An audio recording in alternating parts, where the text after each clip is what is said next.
It was midnight. The chamber lights glowed low, casting long shadows across the faces of 50 senators who had come seeking answers. And then J.D. Vance, Vice President of the United States, rose to his feet. The room, once loud with debate, fell to an uneasy hush. The nation held its breath, and with a single line, he shattered the silence. A line so powerful, so raw, that it echoed far beyond those marble walls, rippling through every living room, every factory floor, every heart that had long felt forgotten. The moment J.D. spoke, America would never see itself the same again. The question is, what would you have done, standing in his place, facing the weight of history?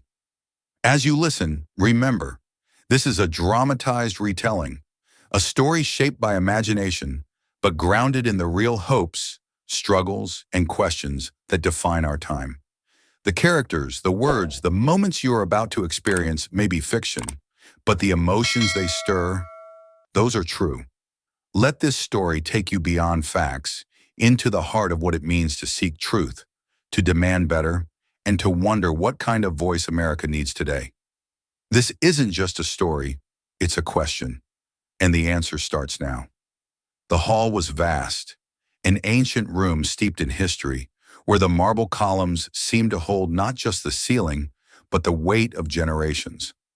Soft golden light spilled from towering chandeliers, casting a warm glow on the polished floors that had felt the footsteps of presidents, prime ministers, and kings. Tonight, it was former President Joe Biden who stood at the center of it all, framed by velvet drapes and the crests of two nations, the United States and the United Kingdom. The cameras were everywhere. Tiny red lights glinted in the shadows, each one a silent eye, watching, recording, waiting. The room hummed with quiet anticipation. 100 reporters sat poised, pens over notepads, fingers over keyboards, knowing that even a single phrase tonight could ricochet across the world before they left their seats. Biden's face, broadcast live on BBC screens across continents, told its own story. The lines on his forehead were deeper now, his hair thinner, silvered with time. His eyes tired, yes. But behind that weariness burned something else. Defiance. A need to set the record straight. A need to remind a nation, and perhaps himself, of who he had been and who he still believed he was. The interviewer, seated just opposite, leaned in slightly. The question hung in the air like a spark before the flame. What's your view of the current administration's first 100 days? Any triumphs you see? Biden didn't hesitate. His voice, though quieter than in years past, cut through the room with precision. Triumphs? I don't see them. What I see, what Americans see, is the steady erosion of our values. The threats to democracy didn't end when I left office. If anything, they've grown. The words fell heavy, like stones dropped into still water. And just like that, the ripples began. In newsrooms across America, producers pointed to screens and barked orders. Clip that. Get it on the crawl. Social media managers tapped furiously, cutting the segment for Twitter, for YouTube, for TikTok. The phrase threats to democracy blinked across 1,000 headlines before Biden had even finished his sentence. But it wasn't just the words, it was how he said them. The pause before triumphs, the tightening of his jaw, the glance, just for a heartbeat, to the side as if seeing ghosts, moments of failure, regret, warning. And then the steel returning to his voice. Somewhere in a small-town diner in Ohio, an old veteran turned up the volume on the TV bolted to the wall. In a newsroom in Texas, a young journalist whispered, "He's going there."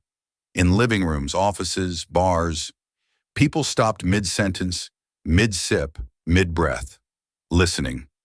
And as Biden spoke on, elaborating on what he saw as reckless policy, weakened alliances, and a growing divide at home, the tension in the hall thickened. Even the cameras seemed to lean closer. Then came the sentence that would be played on loop for days. If we don't wake up soon, history won't remember our arguments. It'll remember our failure to act. A murmur rippled through the audience, soft but unmistakable. The interviewer shifted in his chair, sensing the moment's weight. The BBC control room lit up, Phones ringing, producers deciding what angle, what headline, what narrative would define this night. And yet, beneath Biden's words, beneath the stately setting, something unspoken crackled in the air. Not just a warning, not just nostalgia, but a challenge, a gauntlet, thrown not at his successor, but at the entire nation. What would follow? That was the question no one in the hall, no one watching at home, could yet answer. But they felt it, in the hush, in the urgency that settled over the room, in the sense that somehow this interview would mark the beginning of something far bigger than itself. And as Biden's final words echoed across the airwaves, history won't remember our arguments. It'll remember our failure to act. The screen faded to black in the dim office where J.D. Vance sat alone. The television's glow lingered a moment longer on his face, casting shadows that deepened the lines of thought furrowed into his brow. Outside the window, dawn was breaking over Washington, the first pale gold streaks of morning light brushing the marble of the Capitol dome, as if the city itself was holding its breath, waiting to see what would come next. J.D. didn't move at first. His hands rested on the arms of the chair, knuckles white from a grip he didn't realize had tightened as Biden spoke. The quiet of the room seemed louder now, the faint hum of the heating vent, the distant rumble of early trucks making their deliveries. But inside J.D.'s mind, a storm was gathering. Beneath the calm mask the world always saw, something burned. Not rage, not yet, but a slow, steady fire of determination that had lit in him long ago. A fire stoked tonight by words he could not ignore. The soft chime of his phone broke the silence. Messages, calls, notifications pouring in. Aides, journalists, allies, critics. But J.D. ignored them for the moment. His eyes were drawn instead to the city beyond the window, where the light grew stronger, sharpening the outlines of buildings, monuments, history itself. History, that word again. Biden's word. J.D.'s pulse quickened. If we don't wake up soon, the phrase rolled over in his mind, not as a warning, but as a challenge. Without looking away from that view, he pressed a button on his desk. "Get the team together," he said quietly, his voice steady, but edged with steel. "We need to respond. Today." Even as he spoke, his thoughts drifted, unbidden but unstoppable, to another dawn many years ago. A dawn that had nothing of marble domes and golden light. He saw as clearly as if it were yesterday the empty yard of the mill where his grandfather had worked his whole life. The gates chained shut, the sign permanently closed, and the faces, men and women who had given everything, standing silent, stunned, as trucks hauled away the last of what had once been theirs. J.D., just a boy then, clutching his grandfather's hand so tightly his fingers ached, the way his grandfather's shoulders slumped, just for a second, before he straightened, because he had to, because pride was all they had left. J.D. drew in a slow breath, pushing back the memory but not the feeling. No, he welcomed that feeling now. Let it fuel him. Let it remind him why he was here, why he had fought to stand where he stood, why he could not, would not, let Biden's words go unanswered. Because to J.D., those mill gates had never really reopened, not for his family, not for millions like them. And Biden's policies, J.D. believed with every fiber of his being, had kept them closed. The sun crested the horizon, its light now flooding the office, chasing away the last of the shadows. J.D. turned from the window, the storm within him no longer silent, but focused. Let's get to work. And as he left the room to meet his team, one thought stayed with him. This wasn't just about answering Biden.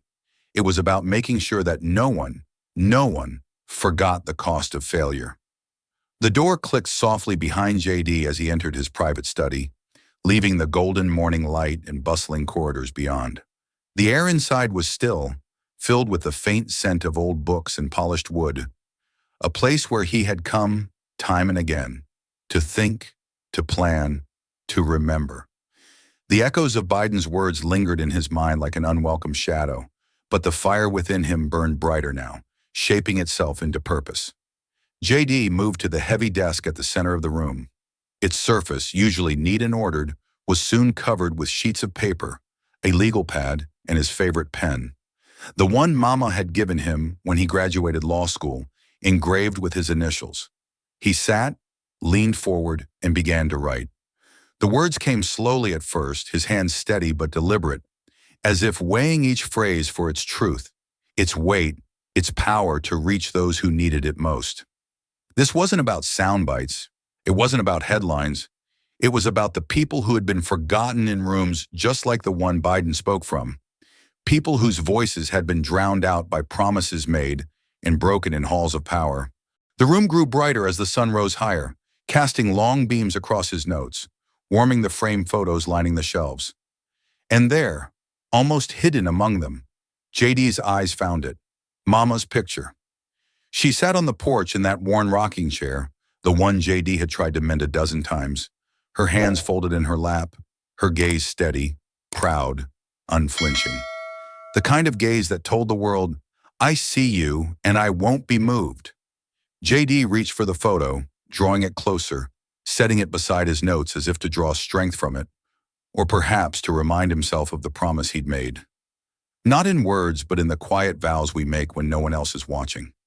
His fingers lingered on the frame's edge, and for a moment the noise of the world fell away. There was only him, the photo, and the weight of what had to be said. The draft took shape, line by line, a speech not of attack, but of reckoning. He would speak not to tear down, but to lift up. The steelworker in Youngstown, the farmer in Iowa, the teacher in Detroit who spent her nights stocking shelves to pay the bills. He would remind America of its backbone, of the millions who built the country and kept it standing while others debated its future on television. A soft knock broke the silence. An aide's voice came through the door. Sir, the team is ready. Press is gathering. JD glanced at the clock. Time had slipped away. He rose, smoothing the pages, gathering them with care. The fire inside him no longer simmered. It was focused, channeled, ready. He paused at the doorway, looking once more at Mama's photo, at the light spilling across the desk. For you, he murmured, barely above a whisper. And then he stepped out, down the hall, toward the briefing room where the cameras waited, where the nation waited. The man who entered that room was not just a vice president. He was a voice for those the world had tried too long to silence. The weight of the moment followed JD as he stepped through the final door, leaving behind the quiet of his study, the photo of Mama, and the flicker of dawn's promise. Ahead lay a different world, a world of lights, noise, and expectation. The packed hall stretched before him, grand yet intimate in its gravity tonight. The vaulted ceiling seeming to press down closer, as if the very building understood the importance of what was about to unfold. Rows of dignitaries, citizens, veterans, students, and workers filled the seats, their faces upturned, a sea of eyes reflecting the brilliance of the stage lights. Some eyes were hopeful, others skeptical, a few hardened by years of disappointment. And beyond them, beyond the walls of the hall, the nation watched. Millions. From kitchen tables and corner bars, from factory floors and late-night hospital shifts. They watched because they needed something to believe in, or because they feared what might come next, or simply because they could not look away. The cameras were everywhere, not just the polished lenses of official news outlets, but the phones raised high in trembling hands, the live stream feeds flickering to life in living rooms, on front porches, in truck cabs parked along lonely highways. Red recording lights glowed like embers in the dark, each one capturing every breath, every glance, every word that might become history before the night was through. JD paused at the edge of the stage, his notes folded in his hand, though he no longer needed to look at them. He felt the hum of tension in the room, not loud but palpable, like the charged air before a summer storm. The kind of tension that binds people together in shared anticipation, when no one knows exactly what will be said, only that it will matter, that it must. The hall, though packed, felt hushed. Even the usual rustling of programs, the clearing of throats, the shifting of chairs had stilled. All that remained was the sound of the cameras, the faint click of shutters, the soft whir of zoom lenses, the electric crackle of microphones tuned to catch every nuance of his voice. JD stepped forward, and in that instant, the flashing of cameras erupted like lightning in a night sky, brief bursts of brilliance that burned the moment into memory. For a heartbeat, he took it in, the faces, the lights, the weight of their hope and their doubt. He let it settle in his chest, grounding him, reminding him that this was not about him. It was about them, the people who had waited too long for someone to stand on this stage and speak the words they carried in their hearts. And as he reached the podium, laying his notes upon it with a care that spoke of the meaning behind them, JD drew a breath that seemed to fill the hall itself. His hands gripped the edges, steady as the steel of the mill floors he had once walked as a boy. The cameras steadied too, the operators holding their breath, knowing this was the frame that would run on every channel, every feed, every headline come morning. The stage was set. The nation was listening. And in the space between that breath and his first word, there was a silence so complete, so expectant, it seemed the country itself was holding still, waiting for a voice to break the night. The silence that filled the hall felt almost sacred, as if the weight of a nation's expectations pressed down on every breath, every heartbeat. JD stood at the podium, his fingers resting lightly on the edge of the wood, feeling the subtle vibration of the microphones, the quiet hum of the world leaning in. And when he spoke, his voice did not rise in anger or fall into despair. It was steady, measured, the voice of a man who had carried his truth for too long to let it falter now. He began not with flourish, but with fact. Tonight, I do not come to tear down for the sake of division. I come to tell the truth, because the people who built this country deserve nothing less. His eyes scanned the room, meeting the gaze of steelworkers, nurses, small business owners, farmers, faces lined with the same weariness he saw in the mirror each morning. Let's speak plainly. Former President Biden's policies emboldened Russia. The world watched as red lines blurred, as warnings faded into words with no teeth, and in that vacuum of resolve, aggression grew. We are paying the price today, and so are our allies. His words hung heavy, met not with applause, but with the deeper response he had hoped for. Reflection, the kind that happens in the quiet, when truth sinks deeper than noise. JD's voice hardened slightly, the steel beneath his calm rising to the surface. Look at our borders. The crisis we face today did not appear overnight. It is the legacy of decisions made, gates opened without plan, promises made without means. And those who bear the burden? Not the ones who made the policies. No. It is the towns overwhelmed, the families endangered, the workers forced to compete against chaos. He paused, letting the silence fill again. The cameras zoomed tighter, catching the glint of resolve in his eyes, the slight tremor at the corner of his mouth as emotion pressed against discipline. And most of all, he failed the people who built this country. The words came softer now, and for a moment, JD's voice wavered, just barely. A crack that revealed the depth of what he carried. I speak of the towns forgotten, where factories once roared and now stand silent, their windows shattered, their pride stolen. I speak of the men and women who kept faith with America, even as America's leaders forgot to keep faith with them. The room seemed to draw closer around him, as if every soul present leaned in to catch the quiet power of those words. JD straightened slightly, his hand brushing the folded pages before him, though he no longer needed them. We are better than what we've accepted. We are stronger than what we've been told. And tonight, I say this not as a challenge to one man, but as a call to all of us. We owe those forgotten towns and the nation they helped build more than speeches. We owe them action. The hall remained still, the tension now transformed. Not the tension of waiting, but of awakening. JD let his gaze move once more over the crowd, over the cameras, beyond the walls to the millions watching. He had not raised his voice. He hadn't needed to. The truth, plainly spoken, had done the work. And as he drew a breath to continue, the weight of the moment settled like a mantle on his shoulders, not as a burden, but as the responsibility he had chosen to bear. The final word left JD's lips, but the echoes of his speech seemed to hang in the air long after he stepped back from the podium. The room, still hushed, felt suspended in time, as if no one dared break the weight of the moment. And then, like the rush of air after a held breath, the flashes of cameras reignited, a storm of light capturing the image of a man who had spoken what many thought but few had dared to say. JD didn't wait for applause. He didn't seek it. With a nod to the moderator, he turned from the podium, his steps steady as he moved down the narrow aisle toward the exit, the crowd parting in respectful silence. Outside the hall, the world was already reacting. Within seconds, the sharpest lines of his speech lit up screens across the country. He failed the people who built this country. The border crisis is his legacy. Biden's policies emboldened Russia.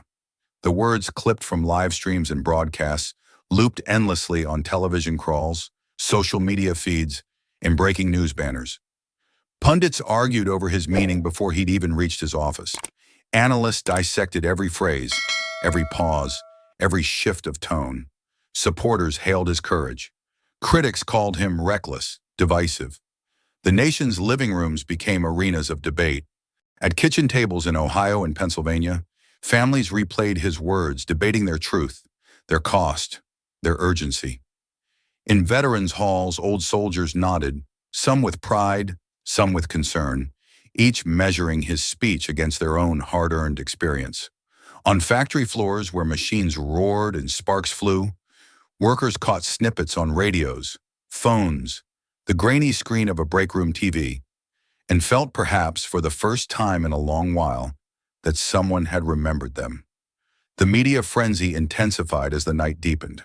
Commentators on every network leaned forward, voices raised, hands gesturing, as they tried to frame the speech before the public could decide for itself. Was it a turning point? A dangerous escalation? The first honest reckoning in years? The questions spilled across airwaves and headlines, each more breathless than the last. Yet amid the storm, JD walked quietly back through the corridors of power, his pace unhurried, his expression unreadable. The cameras tried to follow, snapping photos, calling his name, but he offered no soundbite, no triumphant gesture, no offhand comment to feed the frenzy. His work tonight was done, but in his heart, he knew it was only the beginning. As he entered his office, the familiar stillness welcomed him like an old friend. The city outside pulsed with reaction, but here, for a moment, there was peace. JD crossed to the window, looking out at the Capitol bathed in moonlight, its columns white and silent against the night. His reflection stared back at him in the glass. Not the vice president of press conferences and headlines, but the grandson of a steelworker, the boy who had once stood outside a shuttered mill and vowed that one day he would speak for those left behind. The phones on his desk began to ring. Aides, allies, perhaps even adversaries. But JD didn't answer. Not yet. The battle had begun, yes. But tonight, in this quiet space between the words spoken and the fights to come, he allowed himself one last moment to breathe. Tomorrow the real work would start. Outside JD's office window, as the Capitol stood silent beneath the weight of his words, another stage was being prepared. Not far across town, in the heart of the city's power quarters, a prestigious think tank's forum was already buzzing. A crowd of policy experts, former officials, journalists, and donors filling the sleek modern hall, their chatter laced with anticipation. They weren't here by chance. Word had spread quickly. Former President Joe Biden would address the nation's reaction to J.D. Vance's speech, and he would not stay silent. The stage at the forum was minimalist: a single chair, a small table with a glass of water, a subtle backdrop of the think tank's insignia. But the spotlight was unforgiving, casting Biden in sharp relief as he stepped forward. The cameras caught everything: the set of his jaw, the slight stoop of his shoulders, the flicker of defiance in his eyes that even age had not dulled. His hands rested on the table at first, steadying himself as the room fell quiet. For a moment, he didn't speak. He surveyed the audience, as if searching their faces for an ally, for someone who still believed. And then, in a voice that started low but grew with each word, he began. "What we heard last night," he said, "was not a vision for America.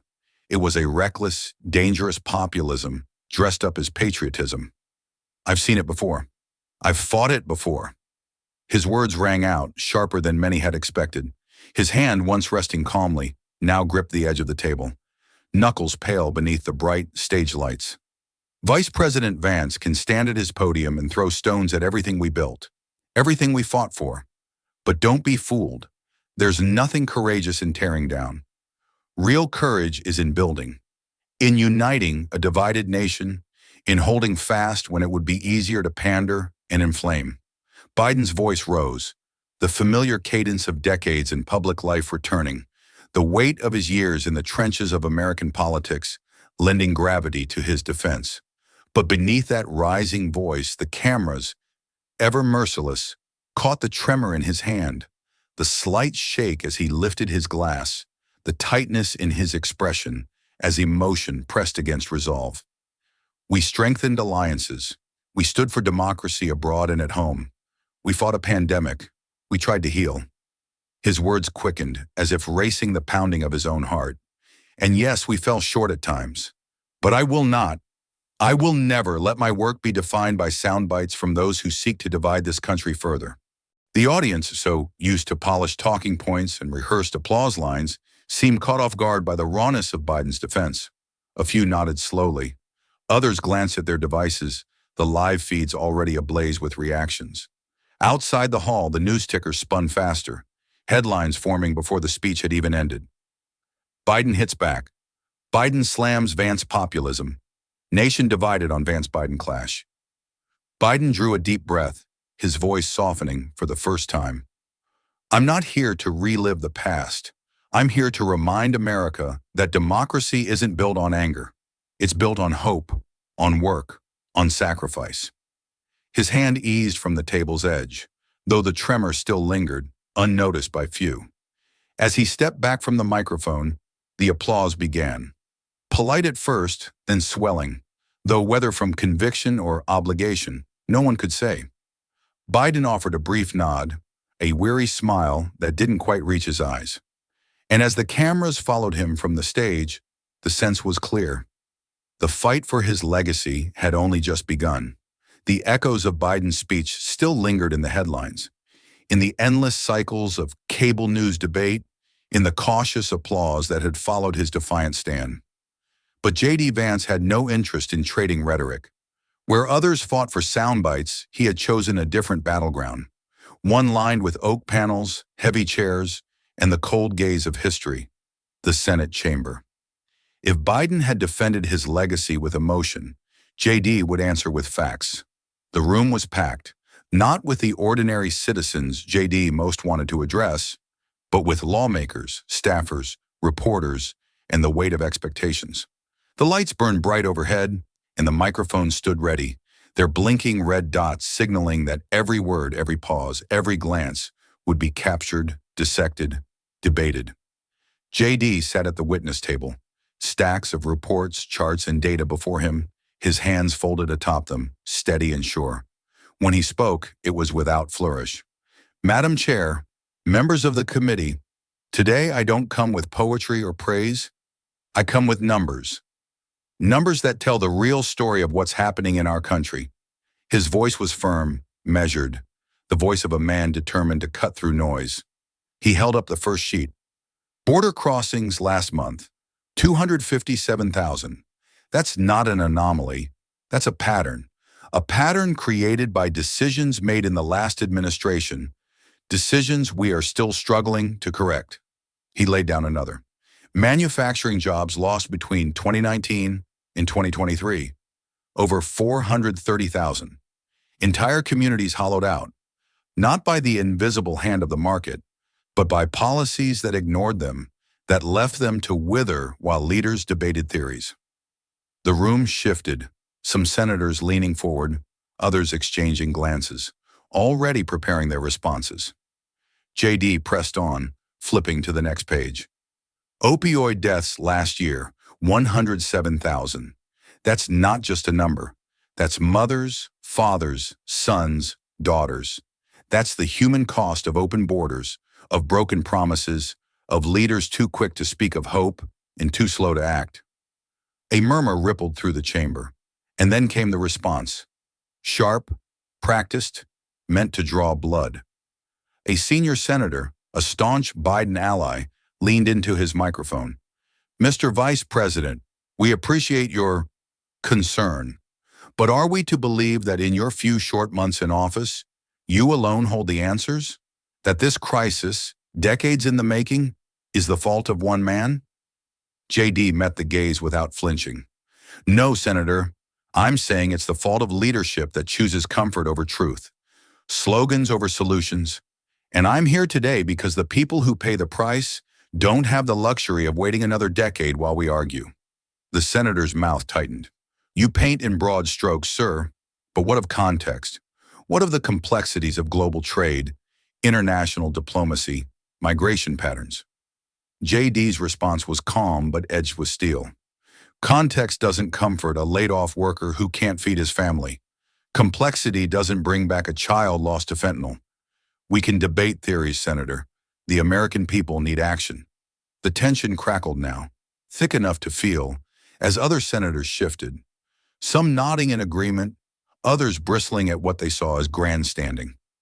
But JD wasn't there for their approval. His gaze swept the chamber, past the senators, as if seeing beyond them to the towns, the families, the futures that depended on more than another round of words.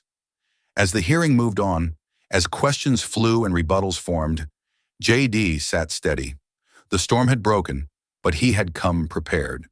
And in that moment, as the cameras rolled and the nation watched, it was clear.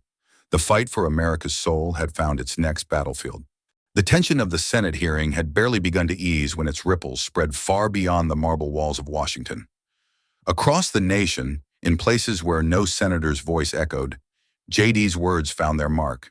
They traveled through television screens, radio waves, phone notifications, reaching into kitchens, factories, classrooms, and church basements. And as they did, America reacted. In a steel mill on the edge of Pittsburgh, where machines had fallen silent earlier than usual so workers could catch the broadcast, men and women stood clustered near a flickering TV mounted high in a corner. They watched the replay of JD at the hearing, the calm delivery of cold facts, the fire beneath his controlled tone, the refusal to back down. One worker, his arms crossed over a soot-stained shirt, nodded slowly, his face unreadable except for the slight tightening of his jaw. About time someone said it, he muttered, and the others murmured in agreement, their eyes never leaving the screen. In a suburban living room outside Des Moines, a family gathered at their dinner table, the plates pushed aside, the TV casting blue light across their faces. The father, a contractor with calloused hands, leaned forward, elbows on the table. The mother, a school teacher, sat back, arms folded, her brow furrowed. The teenage daughter scrolled on her phone, watching reactions unfold online. He's got guts, I'll give him that, the father said. Or he's playing with fire, the mother countered. The room filled with quiet tension, the kind that came not from disagreement, but from shared uncertainty, the sense of standing at a crossroads. In the break room of a small auto shop in Michigan, mechanics crowded around a cracked radio, listening as news hosts replayed JD's exchange with the Senate. Context doesn't comfort a laid-off worker.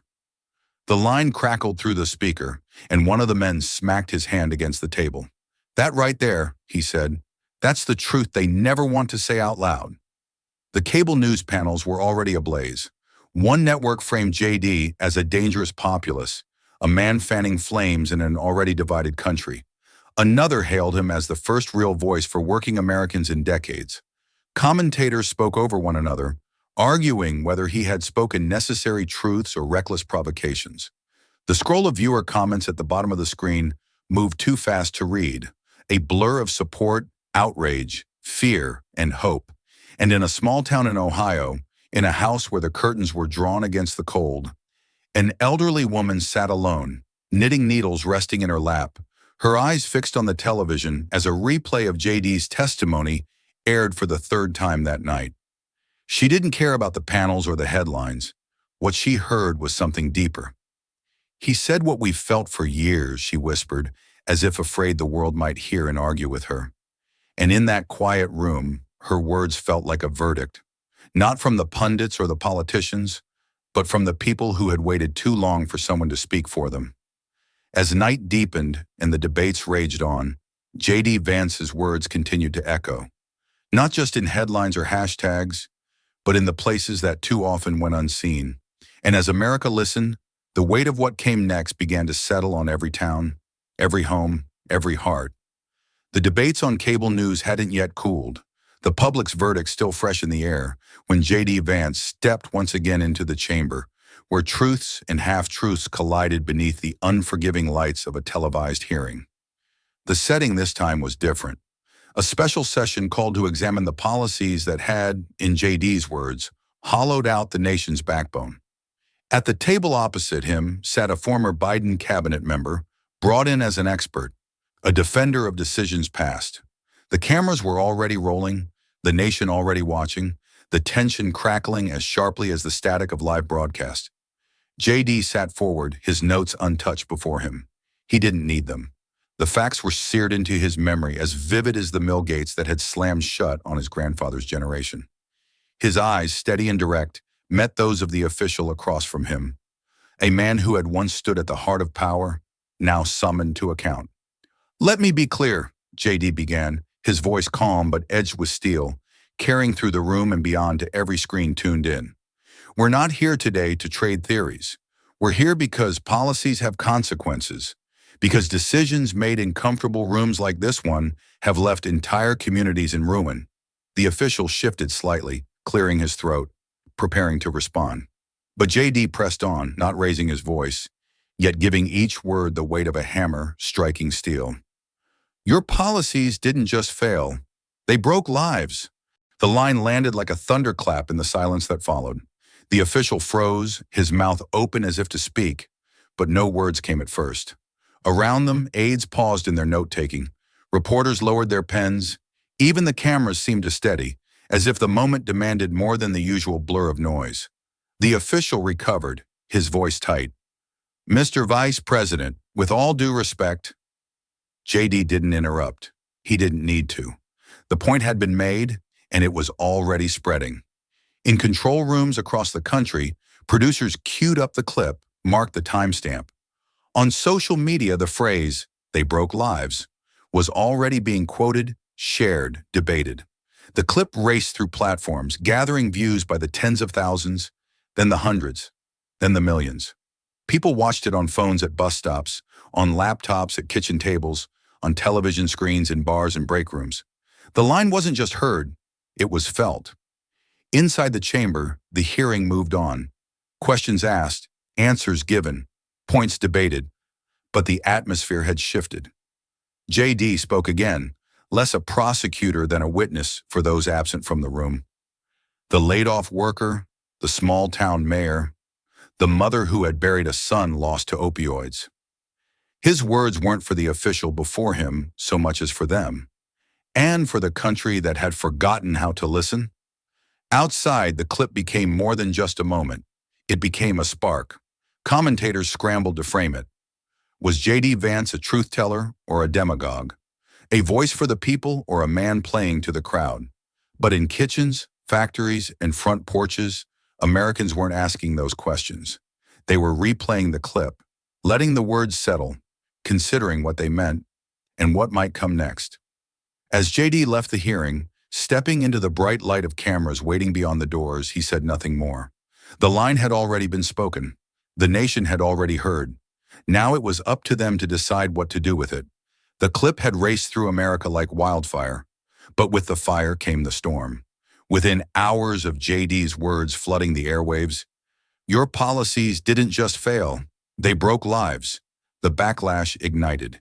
It began with the pundits, their voices sharpened with indignation, filling primetime slots with condemnation. Irresponsible populism, dangerous rhetoric from a man who should know better.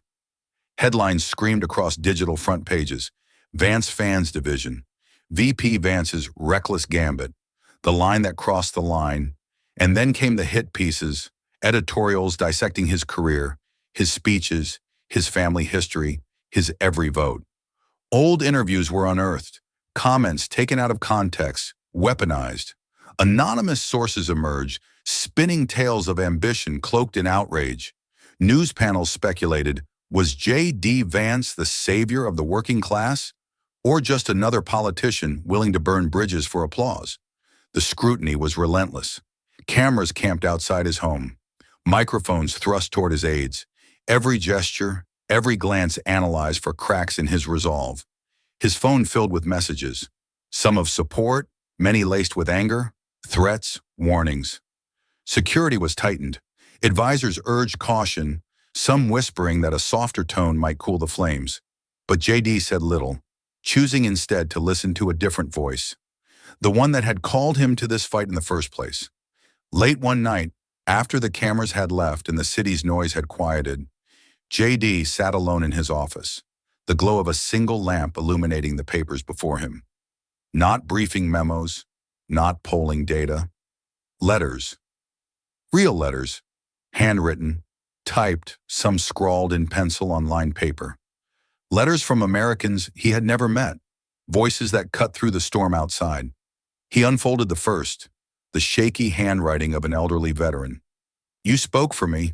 They forgot us. You didn't. Another from a mother in West Virginia. My boy died from fentanyl last year. When you spoke, I felt like someone finally saw him. JD read each one slowly, his fingers tracing the ink, the smudges, the creases. These were not the polished phrases of speechwriters or strategists. They were raw, real, and they reminded him why he had chosen this path, why no attack or headline could change what needed to be said. He leaned back, closing his eyes for a moment, letting the words settle deeper than the noise. The threats, the criticism, they were loud. But these voices, these quiet truths, mattered more. Outside, the city pulsed on, the media frenzy unabated, the next day's headlines already being drafted. But in that stillness, JD found clarity. He had lit a fire, yes, but not to burn down, to light a way forward. As dawn crept once again across the Capitol, JD gathered the letters, placing them gently in his desk drawer, as if storing away pieces of the nation's soul. He rose, straightened his jacket, and stepped into the hall where the work, the real work, awaited. The backlash was far from over, but neither was his resolve. The city was still in uproar. Outside the White House gates, protesters gathered, some holding signs hailing JD as a hero, others decrying him as a danger to unity. News trucks lined the avenues, their satellite dishes pointed skyward, hungry for the next development. Inside, beyond the grand columns and heavy doors, in a room far removed from the noise, J.D. Vance sat across from the president. The air was quieter here, but no less heavy with tension. The room was small by Washington standards. No grand stage, no cameras, no polished speeches. Just two men, a pot of coffee gone lukewarm, and a stack of policy briefs no one had touched. The president leaned forward, elbows on the table, fingers steepled beneath his chin. He looked at JD not as vice president, not as the man who had ignited a firestorm, but as the voice of a nation divided and searching. You've stirred something real, the president said at last, his voice low, thoughtful. But now what, JD? How do we channel this without tearing the country apart? JD didn't answer right away. He stared out the window, where the first hints of dusk painted the city in soft golden shadow. He thought of the letters folded in his desk, the faces in the crowds, the voices he carried with him into every room. He thought of Mama's photo, steady and silent on his shelf. When he spoke, his voice was steady too, but there was no mistaking the resolve beneath it. We owe them action, he said quietly, not more speeches. The president nodded slowly, absorbing the words. Action is hard, he replied. Consensus is harder. You know what Congress will do. You know what the media will say. JD met his gaze directly, the fire that had carried him through the hearings, the speeches, the backlash burning as clearly now as it had then. Let them say it, he said. Let them argue. But while they do, let's pass a bill that secures the border. Let's revive the industries we let die. Let's give those towns more than promises. The president leaned back, exhaling slowly, as if releasing the weight of all the calculations, the political risks, the sleepless nights. And you think we can do that without making the divide deeper? No, JD admitted, his honesty unflinching. But I think we can do it because it's right. And sometimes that has to be enough. The room fell silent again, but this time it was the kind of silence that came before decisions, before action. A silence filled not with uncertainty, but with purpose. Outside, the voices of the crowd rose and fell, the city alive with argument and hope in equal measure. But in that room, a quiet resolve settled. Two men bound not by perfect agreement, but by a shared understanding that the moment demanded more than words. It demanded courage. JD rose first, buttoning his jacket, his mind already moving to the next step, the next battle. The president stood too, clapping him once on the shoulder. A gesture not of ceremony, but of trust. No more speeches. The time for action had come. As JD left the room, the weight of the moment followed him. Not as a burden, but as a promise he was determined to keep. The decision had been made. The quiet resolve forged behind closed doors now took shape in the full glare of the nation's attention. The morning sun glinted off the Capitol dome as J.D. Vance walked the marble steps. The text of the American Renewal Act held firmly in his hand. Not just pages of legal language, but the weight of promises long overdue. The halls inside were packed, the air thick with anticipation.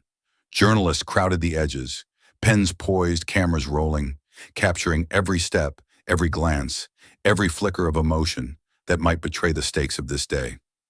JD stood at the podium, the chamber alive with the low hum of conversation, the shuffle of papers, the quiet tension that always preceded moments of consequence. The president watched from the gallery, allies and critics alike seated in the rows before him. JD scanned their faces briefly, but his focus was on something beyond, on the towns whose hopes and doubts rode on what he was about to say. He began with no flourish, no grandiose claims. His voice was clear, steady, cutting through the noise. Today, I introduce the American Renewal Act, a bill crafted not for headlines, but for the people who built this country and have waited too long for it to remember them. The room stilled. Jay Ducey laid out the pillars of the bill, each word measured, each promise grounded in the cold realities he had laid bare in the weeks before. First, real border security, not slogans, not half measures. Technology, manpower, partnerships with local communities to protect our citizens and uphold the rule of law. Murmurs rippled through the chamber, some nodding, others bracing for debate. Second, an industrial revival, tax incentives to bring manufacturing home, investment in the heartland's infrastructure, grants for vocational training, because dignity begins with work. The tension deepened. JD felt it, welcomed it. This wasn't a speech for applause. This was the start of a fight for something that mattered. And third, anti-cartel enforcement. Laws with real teeth to dismantle the networks that flood our towns with poison and exploit our community's pain. He let that sink in. The camera zoomed closer, capturing the resolve etched on his face, the fire behind his eyes. The debate began before his final word faded. Senators rose, some in support, others with rehearsed objections. Unrealistic, too costly, too ambitious. The chamber became a storm of voices, passion colliding with politics. JD stood his ground, listening, watching, knowing that the real battle wouldn't be fought in sound bites, but in the long, hard work ahead. Outside the chamber, crowds had gathered, some cheering, some protesting, their voices rising in a chorus of democracy's messy beauty. News feeds exploded with instant analysis, supporters hailing the bill as the bold step the nation needed, critics warning of unintended consequences and deepening divides. Yet amid the noise, JD felt a steadying calm. This was what he had prepared for, what the quiet moments, the sleepless nights, the letters from strangers had all led to. The bill was no guarantee, but it was a beginning, a line drawn, a promise made in ink and principle. As JD left the podium, the debates raged on behind him, but his path was clear. The fight had entered its next phase, and he was ready to see it through. The bill was on the table, but the calm JD had felt as he left the podium was soon drowned out by the storm it unleashed. Across the country, battle lines formed not just in Congress but on the streets, in town halls and living rooms, where families argued over dinner plates gone cold. The American Renewal Act became more than legislation. It became a symbol, a fault line, a test of what kind of nation America wanted to be. Outside the Capitol, protesters filled the steps, their voices rising in a chaotic symphony. Banners waved in the breeze. "Secure our borders now. Jobs for Americans. Don't divide us further." Across from them, counter-protesters shouted just as loud, "No to fear politics. Unity over walls."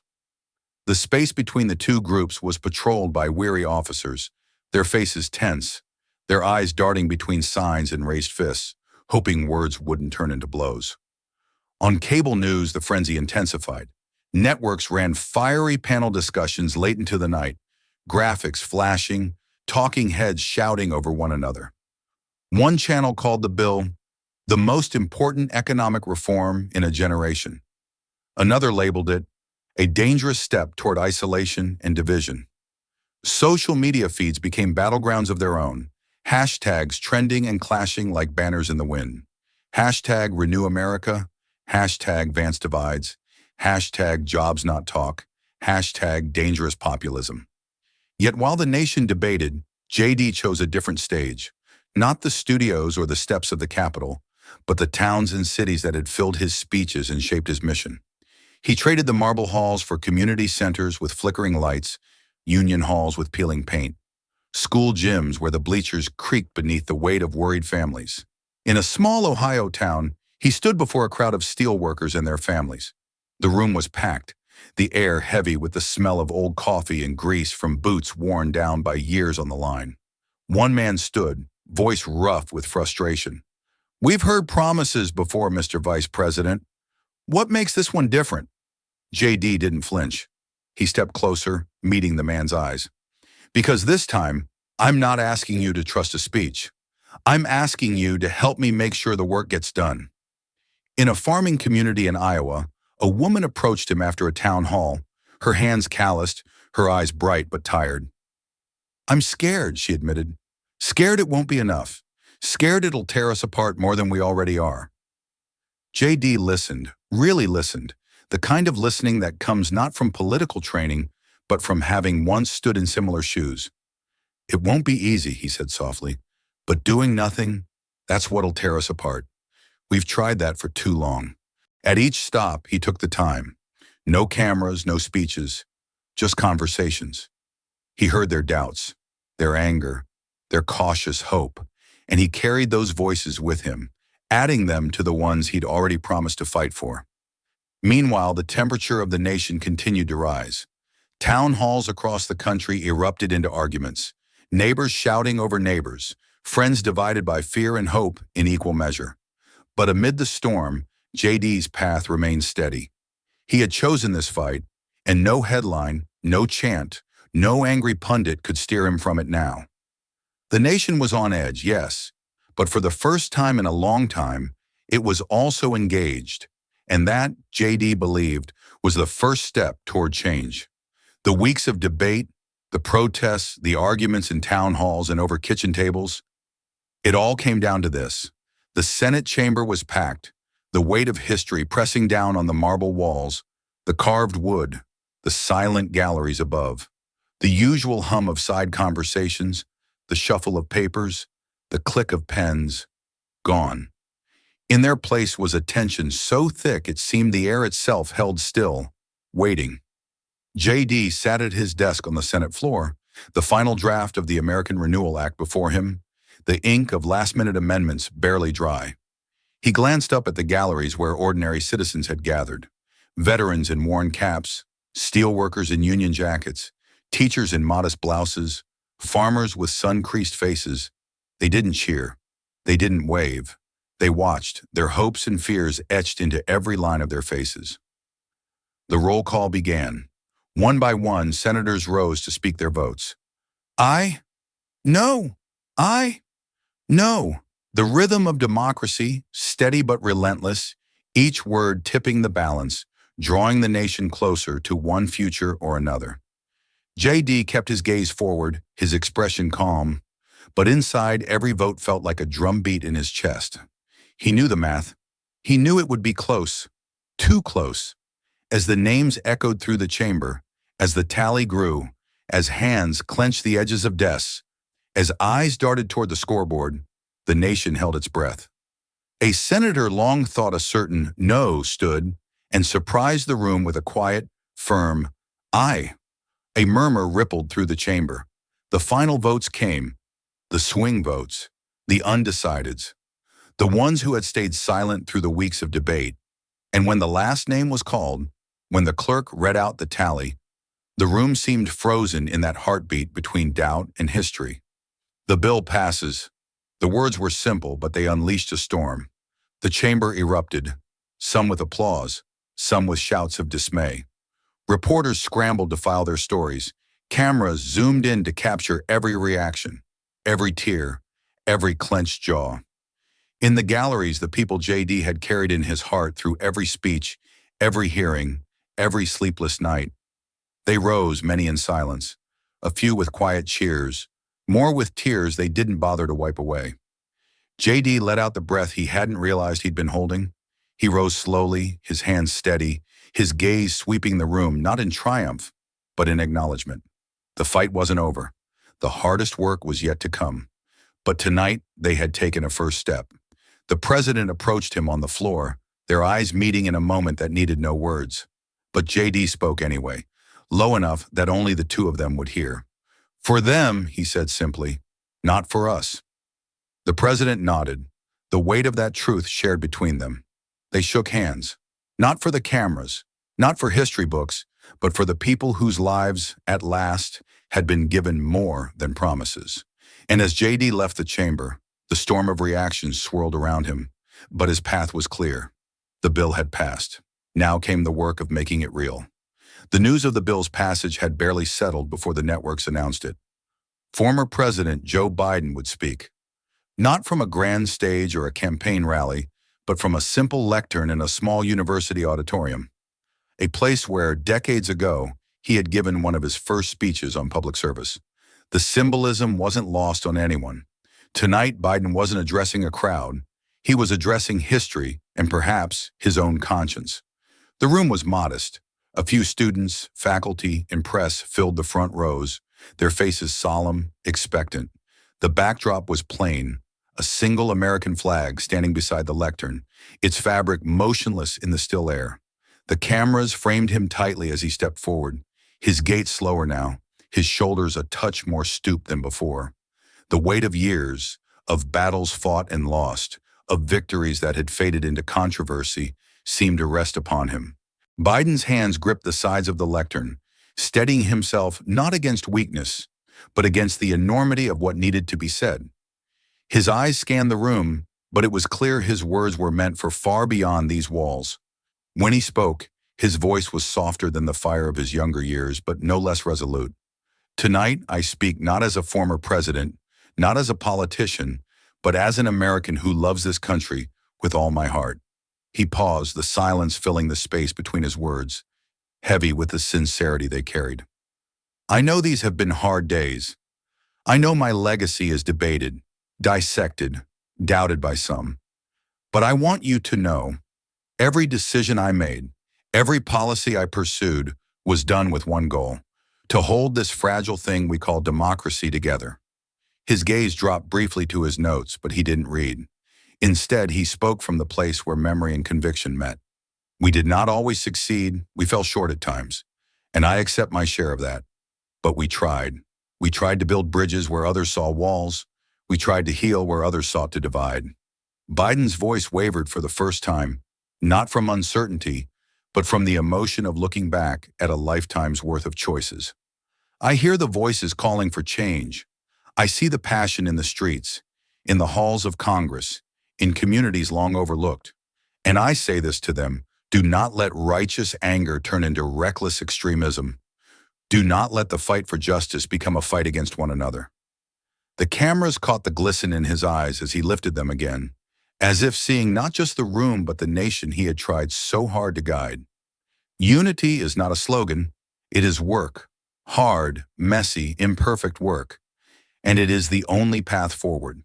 The room remained silent, no applause breaking the moment, no commentators whispering in earpieces. Just the sound of a man laying bare his hopes and regrets in equal measure. Biden drew a slow breath, the weight of the speech settling on his shoulders, the final chapter of a public life closing not with a roar, but with a plea.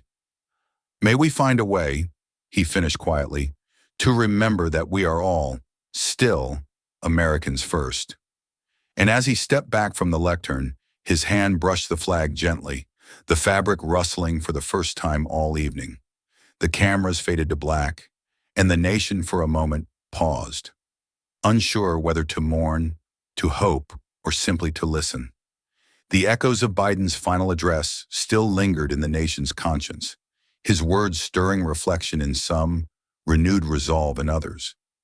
But as the debates played out on news panels and editorials, J.D. Vance chose a different way to mark this chapter. No podium, no cameras, no grand declarations. He chose a place where the weight of words gave way to the proof of action, the floor of a factory that had once fallen silent, now roaring back to life. It was a gray morning as J.D. arrived at the reopened steel plant, the sky heavy with low clouds, the air filled with the smell of oil and heat. The factory gates, once chained shut and rusting, stood open now, the hum of machinery rising beyond them, like a promise renewed. Sparks flew from welding torches, the rhythmic pounding of hammers echoed against concrete walls, and the low murmur of voices working together filled the space where, for too long, there had been only emptiness. J.D. walked the floor slowly, taking it all in. The men and women in worn boots and work shirts, their faces lined not just with age, but with the relief of a purpose reclaimed. They didn't cheer. They didn't crowd him for handshakes or selfies. Instead, they greeted him with nods of quiet respect. A hand raised here, a chin lifted there, gestures that spoke louder than applause ever could. It wasn't about him. It was about the work they could finally do again, the paychecks that would finally mean something, the dignity that no speech could ever restore on its own. The clang of steel on steel, the hiss of steam, the scent of molten metal, all of it filled J.D. with a sense of rightness that no headline could match. This was why he had stood in the halls of Congress, why he had endured the backlash, why he had pushed through the storm of voices calling him reckless or dangerous. Because here, in this place, policy had become reality. A reporter, part of a small press pool, allowed in to document the reopening, approached, microphone in hand, camera crew in tow. The question was predictable. Mr. Vice President, what does this victory mean to you personally? J.D. glanced around, at the men welding beams into place, at the woman checking measurements with a steady hand, at the foreman shouting instructions over the din. He shook his head gently, offering no soundbite, no claim of credit. This win belongs to them, he said simply, his voice nearly lost in the noise of the factory, as it should be. He declined further interviews, waving off the cameras with a polite firmness that left no room for argument. His eyes stayed on the workers, the hum of industry washing over him, stronger and truer than any speech he could give. And as he left the floor, stepping back into the gray morning light, he felt no need for banners or parades. The sparks flying behind him were enough. The battle for policy had been hard fought. But this was the victory that mattered. Beyond the factory gates, the city stirred. The nation debated. But inside those walls, J.D. had found what he'd sought all along. A moment when promises made became promises kept. And in that moment, he walked on, not as a victor, but as a servant of the people he had sworn to fight for. The factory visit had come and gone without fanfare, without grand declarations, just as J.D. had intended. But the image of those sparks flying, of the workers' nods, stayed with him as he returned to his office late that evening. The city outside pulsed with the usual noise, news anchors still debating the bill, commentators framing the moment for their audiences. But inside these walls, all that mattered was the quiet that came after action, after promises were honored, after the cameras turned away and the real work began. J.D. sank into his chair, the weight of the day settling on his shoulders in a way that felt less like a burden and more like a purpose fulfilled. His desk, usually buried beneath policy briefs and reports, was surprisingly bare, save for a single envelope, cream-colored, addressed in a shaky hand. No official letterhead, no return address, just his name written with care that spoke of sincerity. He opened it slowly as if sensing its contents mattered more than most things that crossed his desk. The paper inside was lined, the ink smudged in places, the handwriting uneven but deliberate. The message was short, just one line, but it carried more weight than any speech or editorial he'd read in weeks. "You made us believe again." JD read it once, twice, letting the words sink deep. He didn't need to know the name of the sender to understand who had written it. It was the voice of every person he had carried with him into those debates, every worker whose job had disappeared, every parent who had buried a child, every forgotten town that had waited too long for a reason to hope. Without hesitation, JD reached for a simple frame, one that had once held an award he no longer felt mattered as much. He slid the letter inside and placed it on the shelf beside Mama's photo, the photo of the woman who had taught him what dignity looked like in the face of hardship, what strength meant when the world offered little in return. The letter belonged there, next to the memory that had guided him, that would continue to guide him, no matter how loud the world outside became. The night deepened beyond the window, the city's lights flickering like stars fallen to earth. JD sat a moment longer, looking at that simple frame, feeling the quiet triumph of a promise kept. And then, as always, he rose. There was more work to be done. The chamber felt different that day, not because of who filled its seats, but because of the sense that something new was taking root. The old echoes of debate still lingered in the corners, but now they mixed with something else: hope. At the center stood a young senator, her voice clear, her words carrying across the chamber like the sound of a bell at dawn. She was not polished in the way that decades in Washington often made people, but her passion, her fire, that was real. For too long, we've written off the people who built this country as numbers on a spreadsheet, as collateral damage in policies designed far from the towns they call home. That ends now. Her words sparked murmurs, nods, and yes, some eye rolls from the old guard, but she didn't waver. We can't undo the past, but we can build a future where no American feels invisible. JD sat high in the gallery, away from the spotlight, his posture relaxed but his eyes sharp with pride. The young senator didn't look up at him. She didn't need to. The connection was unspoken, forged not in private meetings or party caucuses, but in shared purpose. JD had lit the flame. She was determined to carry it forward. As the speech rose to its crescendo, JD's quiet smile reflected not triumph, but reassurance. The work he had begun wasn't his alone anymore. The fight belonged to a new voice, a new generation, and for the first time in a long time, he felt the nation might just be ready to listen. The sun hung low over Washington, casting long shadows across the Capitol grounds. JD walked alone, the weight of years of service, battles fought, promises made and kept, resting on his shoulders like a familiar coat. He didn't mind the solitude. After all, the path he'd chosen was never about applause or titles. It was about the quiet moments, the spaces where truth could settle without being drowned out by noise. The marble steps beneath his feet felt cool in the gathering dusk. He passed tourists snapping photos, staffers hurrying home, protest signs left leaning against fences, forgotten for the night. None of it pulled his attention. His mind wandered instead to the faces he'd met on this journey. The steelworker who'd said, "About time someone said it." The mother who whispered, "I'm scared, but I believe you." The grandmother's letter, "You made us believe again." He paused at the edge of the reflecting pool, watching as the Capitol's dome shimmered in the water, broken by ripples but still whole.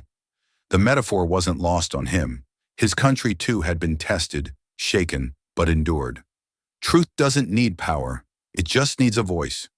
The words formed in his mind as natural as breathing. He said them aloud, quietly, as if offering them to the night itself. And in that moment, JD knew the fight had been worth every scar, every sleepless night, every battle waged in rooms few would ever see. Later that evening, back in his office, JD stood at his desk, the last rays of sun casting gold across the wood, the books, the framed letter beside Mama's photo. He held a small steel pin in his hand, plain, unadorned, the kind handed out to mill workers on their first day. Once a badge of pride, now a relic of a vanishing world. JD had carried it in his pocket through the debates, the hearings, the long nights when the weight of the work felt almost too much.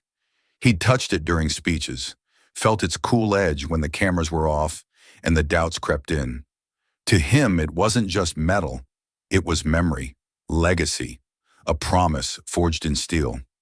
Without ceremony, he placed the pin on his desk, centering it between the letter and the photo, where the fading light made it glint like a tiny star.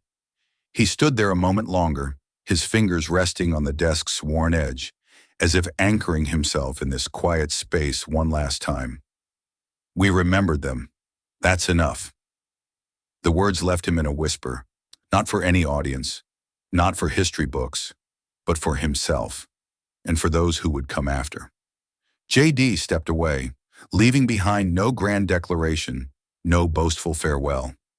Just a pin, a letter, a photo, and the quiet legacy of a fight well fought.